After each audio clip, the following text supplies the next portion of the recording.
Hello, good afternoon, and welcome to this week's Euromoney live stream, the first in our new Saudi series. This connected series of interviews, panel discussions, Q&A sessions, and more will run over the next 3 months and aims to give our international audience a clear view of the economic and financial developments in the Middle East's most important country, Saudi Arabia. I am Richard Banks, editor of Euromoney live streams, and I will be your host for this show. Our format today is a new one, a keynote interview followed by a live panel discussion with 2 expert analysts. Those same analysts will take questions from you, our online audience as well. Today, we are delighted to have as our special guest, His Excellency Mr. Mohammed Al-Jadaan, Minister of Finance and Acting Minister of Economy and Planning of the Kingdom of Saudi Arabia. It's an honor and pleasure to welcome you, Minister. Thank you very much. It's a great pity that we can't be there in Riyadh with you in person, as we have been every year since 2006. And we're all looking forward to coming back just as soon as it's safe to do so. Also joining me today as my co-interviewer is my friend and colleague, Mariam Meskin. Mariam is Acting Emerging Markets Editor for Global Capital. So Mariam, welcome to you too. Thank you. Minister, how has the Saudi economy managed the challenges stemming from the pandemic so far?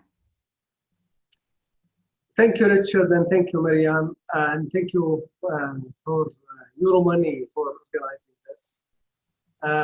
And hopefully very soon we will see you in person and all the guests that you always bring, and we are proud to host. Thank you. Richard, I think 2020 has been arguably the most challenging year, possibly for the last 100 years. Not only economically or financially, but also humanly, where almost everybody around the world has been impacted.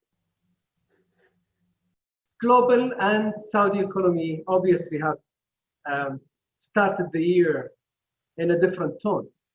We did not really expect what we are seeing and living today.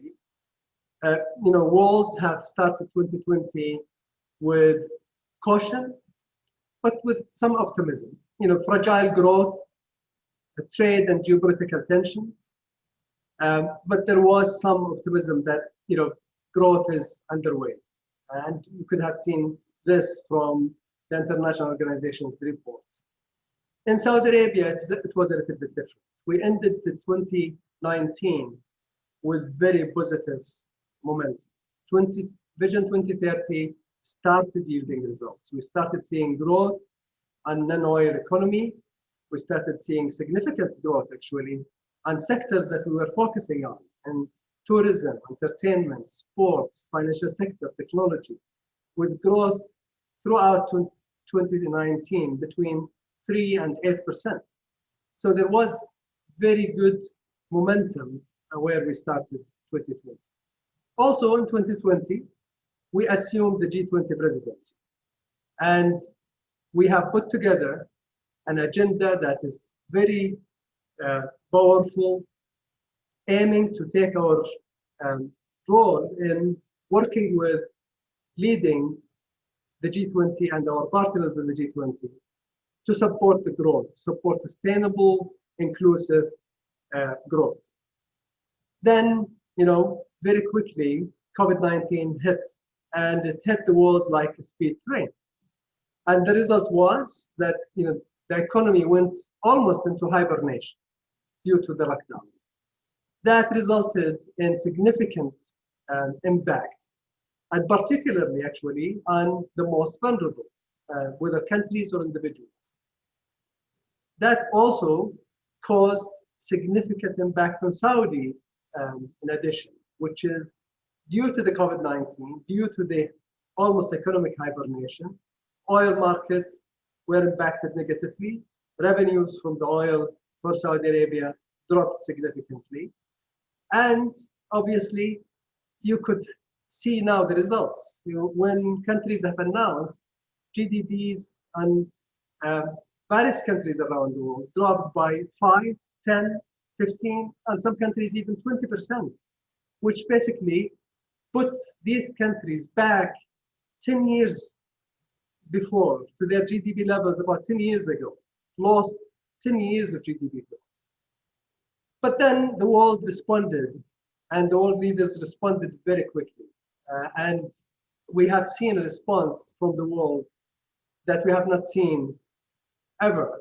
You know, we have not seen even after the World War II or after the financial crisis in 2008 and 9. That support actually helped significantly to contain the pandemic with the focus on human lives, the livelihood of people, but also not losing an eyesight on the economy.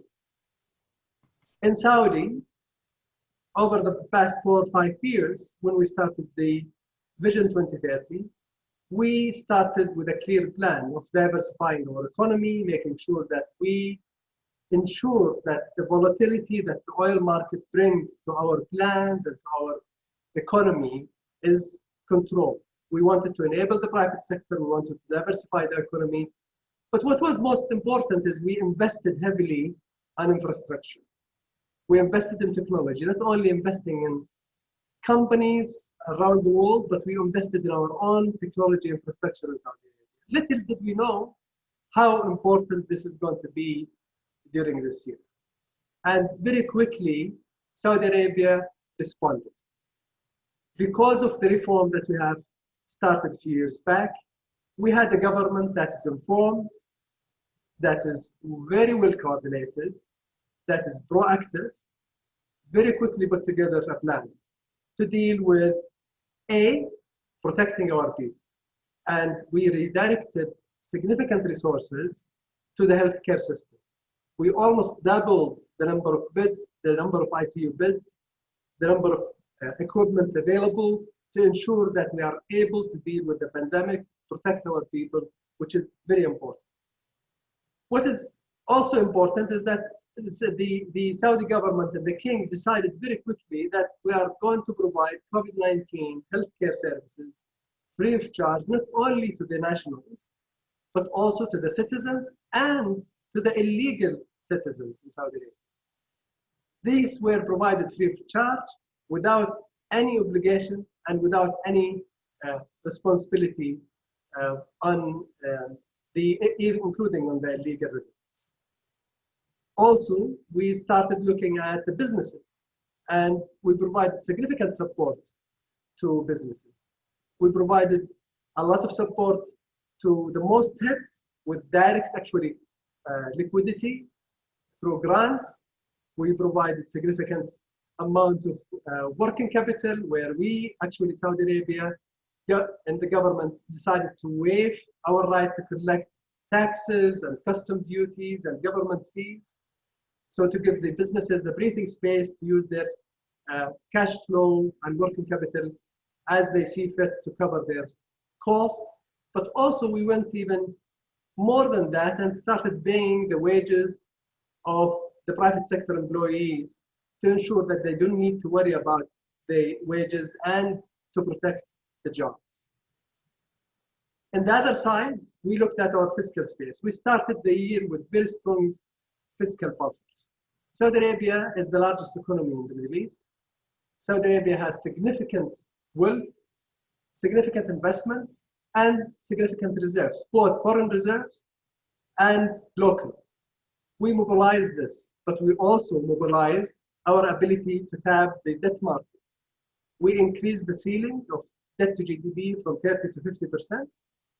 We went to the local markets, and I am very pleased really to say that in the local market, there has been a real depth which enabled us to raise significant amount of government debt in the local market without impacting the liquidity. But also we went to the international markets and we were received very well by the investors. We engaged with the investors very quickly. We informed the investors of what is happening in Saudi Arabia and our plans, and that worked out actually brilliantly. On the other side, we also looked at what other revenues that we can generate. We also have investments with SAMA, we have investments with the PIF. We did not want to call on dividends by these two institutions unnecessarily. but we only called for what we really need to cover throughout the year. It is our plan to continue. We think the results are very positive. We opened the economy now, and we are seeing actually very positive signs. While the G-Stats numbers are not yet published for the second quarter, I could tell you, since we reopened the economy, now we are back actually in the offices, private sector and government. Since we restarted, we are seeing actually very good signs. We reopened the tourism sector, taking all the health precautions, and that sector responded very positively. The numbers are showing growth year on year, not even during the crisis or during the pandemic lockdown and after, but actually year on year compared to last year. We are seeing growth about 18% in tourism and in restaurants and entertainment. Not only this, tourism sector was room occupancy about 30% or less than that during the lockdown. Now in 11 tourism destinations, we are seeing occupancy rate jumping to 85 to 90%, with cruises for the first time opening on the Red Sea. So signs are actually very positive that the economy is getting back in recovery, but we are also very cautious, and we wanted to make sure that we are not out of the woods. We wanted to be cautious and watch what is happening around the world and be prepared. Mm-hmm. Thank you. I think we can only agree from our perspective here, where we had a 20% fall, that we're not quite out of the woods yet. So we're all in the same woods together, I think. Mariam, over to you for your first question. So what has the Ministry of Finance in particular and the Saudi government in general done to support businesses and people in managing the economic challenge to the pandemic? This is a very important question, Mariam. Thank you. Saudi Arabia started the year with actually a very strong position. We started Vision 2030 a few years before. If you look at some of the key economies around the world and their plans actually post-COVID and how they are dealing with COVID, they are actually implementing plans including investment in infrastructure, including investment in technology, including investment in green energy. All of these are actually part of Vision 2030 that we started years before. We also reformed the government and made sure that the government is well coordinated, well informed, proactive. That came very handy when dealing with COVID-19. We started the year with a very clear plan on how we are going to deal with the pandemic. People's life were first, so we directed a lot of resources there, but also in relation to business, we put together 280 billion, north of 218 billion Saudi riyal of a package to support businesses. And that actually was very positive. SAMA, the central bank, have also provided significant liquidity into the system. They provided banks with about 70 billion of liquidity so that they can reschedule the loans to the private sector without cost. They reduced all the payment systems costs. They also injected another 50 billion of liquidity into the banking system to make sure that the banks and the financial institutions are able to provide credit to the private sector. We also very quickly empowered the National Development Fund to ensure that they have the liquidity, and they do have ample liquidity, to provide facilities to the private sector, to extend existing facilities, to suspend debt service, so that we are giving the private sector breathing space. All of this with a focus on the most hurt parts of the economy, including obviously SMEs, where we have actually directed a lot of resources to them. In addition to all of this, I think what we have done is we started looking on a daily basis at the high frequency data, analyzing the behavior of the market, behavior of the economy, behavior of the consumers, and making sure that we stand ready to extend some of these initiatives, which we did. We started for 3 months from April, we extended to July, we extended some of them to August, depending on how these businesses are performing. In addition, we started also looking at other ways of financing. And we started the first export credit agency financing in the history of Saudi Arabia this year, even during these difficult times. We started looking at the privatization, and during the lockdown, during the most difficult year, we were able actually to close 10 deals, some of them in multi-billions, with significant appetite from local and international investors. So basically, I think the response was quite balanced, making sure that we protect life, people's livelihood, but also preparing the economy for recovery. Thank you, Minister. You've mentioned the Vision 2030 a number of times. And of course, one of the questions that's very much at the forefront of our minds is, whether the pandemic will affect the longer term strategic vision of the kingdom, whether, this has changed things on a longer term basis or not. To the contrary, Richard. Actually, if you look at where we started 2020, as I mentioned earlier, we started from a point of strength thanks to Vision 2030. It actually enabled us to deal with COVID-19 very effectively and very quickly. Not only this, Vision 2030 is not only just a blueprint, it's a roadmap, and it is very effective roadmap. It helped us and it helped the Saudi people. Saudi people are embracing Vision 2030. The government is very committed, and we will continue to perform under Vision 2030. We are allocating the right resources, reallocating resources to the most impactful sectors, but we are very committed. Obviously, you will need to always and continue to adjust as you go. This is a long-term journey. This is 15 years journey. So we are adjusting as we go, but we are committed. We'll continue to do so. We are investing, but we are using also other tools that are available to us to ensure that Vision 2030 continues to be performed, and it is actually continuing. Well, I think we might talk about some of the other tools now. Miriam, I know you've now got a couple of questions on CapEx and other things, so please go ahead. How do you balance the capital expenditure involved in the Giga projects with the need for fiscal consolidation, and how will the CapEx be financed?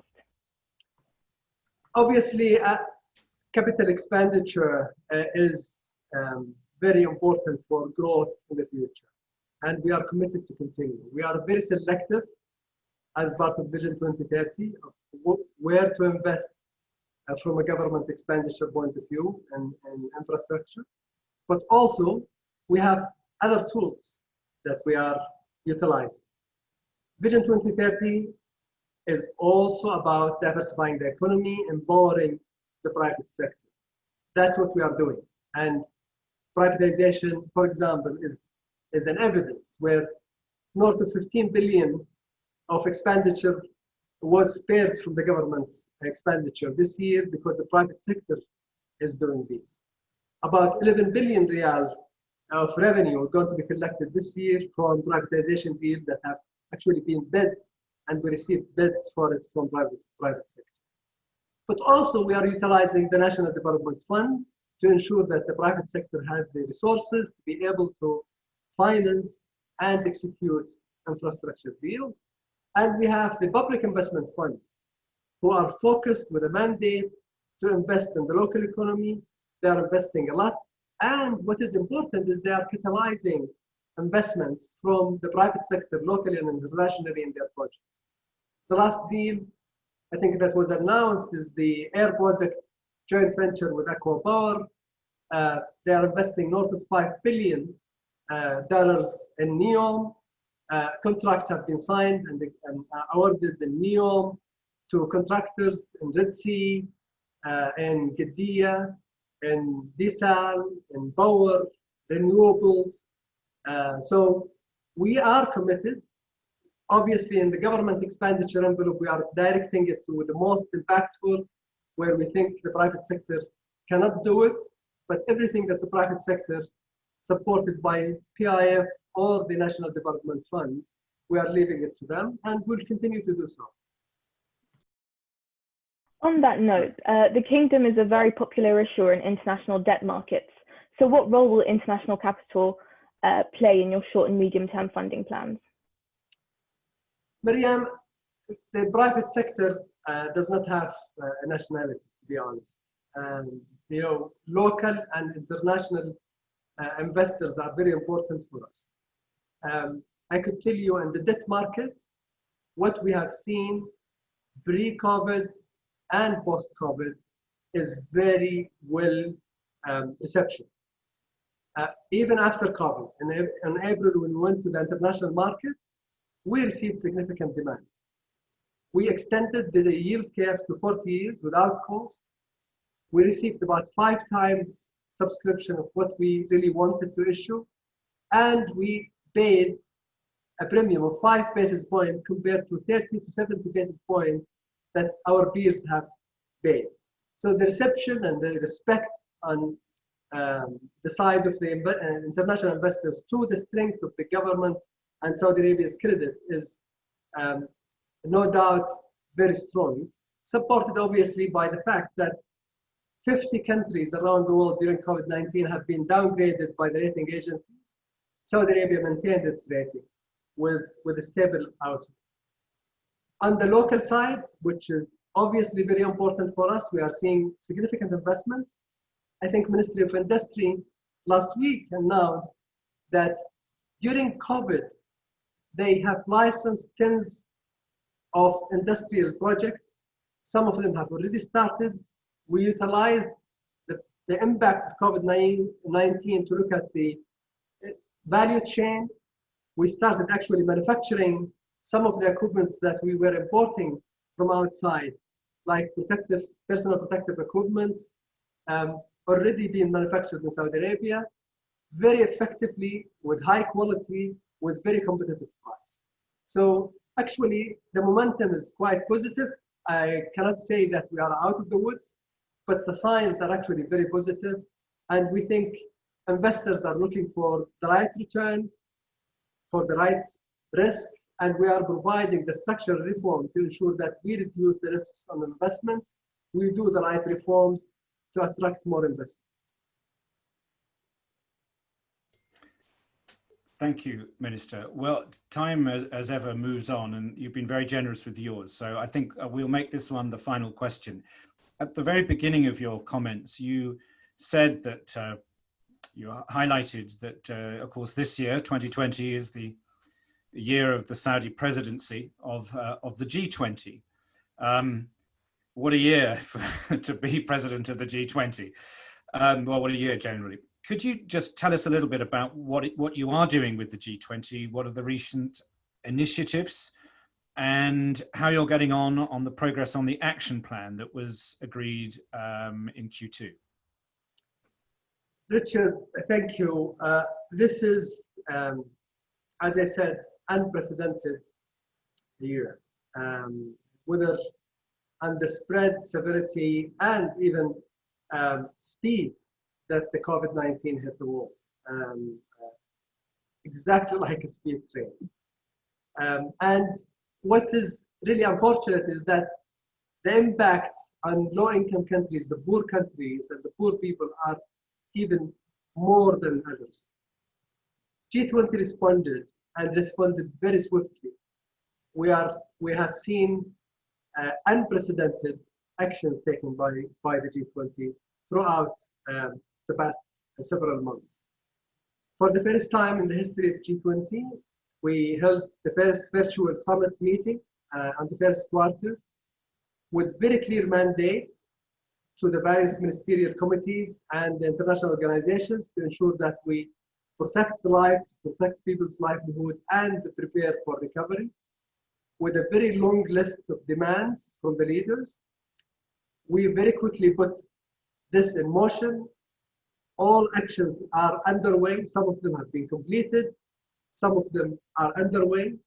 And for the first time in the history of the G20, we actually published a live document, which is the action plan, which lists each commitment by the leaders, what happened to it, has it been completed, what progress is underway. And I could name few When we started 2020, the international health organizations were screaming, possibly for the last 10 years, that there is actually a serious funding gap to prepare the world for something like COVID-19. G20 presidency, with the partners of the G20, with the EU and other international organizations, have put together a very quickly, in a very quick way, a plan to bridge that gap. The gap at that time was assessed to be $8 billion US. We raised 21 billion. By May, 21 billion was raised.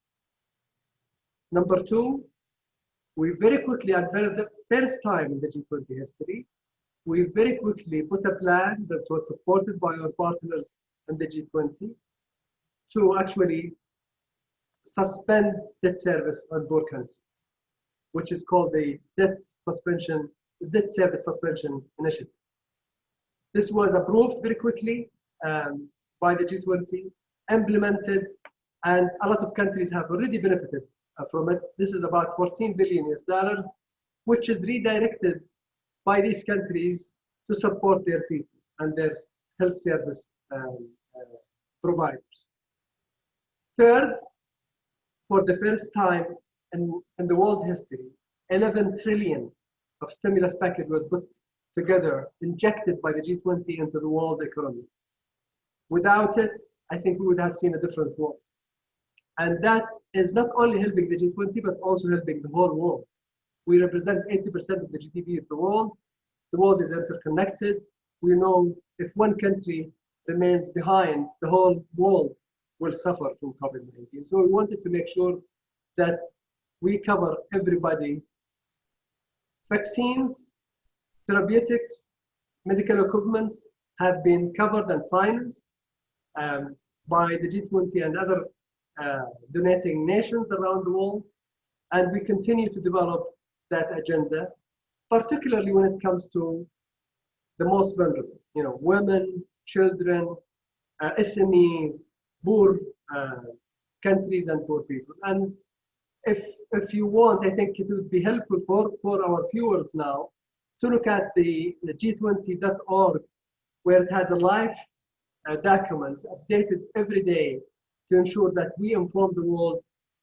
Not only we talk, but we actually walk the talk when it comes to G20 and their commitment to leading the world to a better recovery. And I would like just to close, if you don't mind, Richard, please. I would say that Saudi Arabia has been and continue to be proud to host and preside over the G20. But also the people of Saudi Arabia have been very proud and have been very instrumental, not only in facing the COVID-19, listening to the healthcare officials, taking the right precautions, but also very quickly moving from actual to virtual work environment, seemingly without interruption. Nothing was interrupted in government services. Nothing was interrupted in healthcare. Nothing was interrupted in school. Very quickly, we adapted. And the people of Saudi Arabia led that charge. And that gives me a lot of hope. And I am very optimistic by nature, although cautious because of the COVID-19, but I am very optimistic that Saudi, with the talents that we have seen working hard 24 hours a day to ensure that we control COVID-19, we prepare our country to recovery, we lead the G20. This is a very proud moment, and I'm very happy, very, very happy to see this outcome. Well, I think you've done amazing things in very difficult circumstances on both a local, regional and global stage. So our congratulations to you for that. But as ever, time is our enemy. So I think that will need to be the final question. Minister, thank you very, very much once again for joining us today. We do appreciate how busy you are. We also wish you and the Kingdom the very best for the remainder of the year. We trust that the worst of the pandemic is behind us and look forward to seeing the results of your hard work in Q3 and Q4. Thank you very much. Mariam, thank you too for your time and for your questions. So I am now going to hand over to my future self for the next part of the show, expert analysis and Q&A. Don't go away, we'll be right back.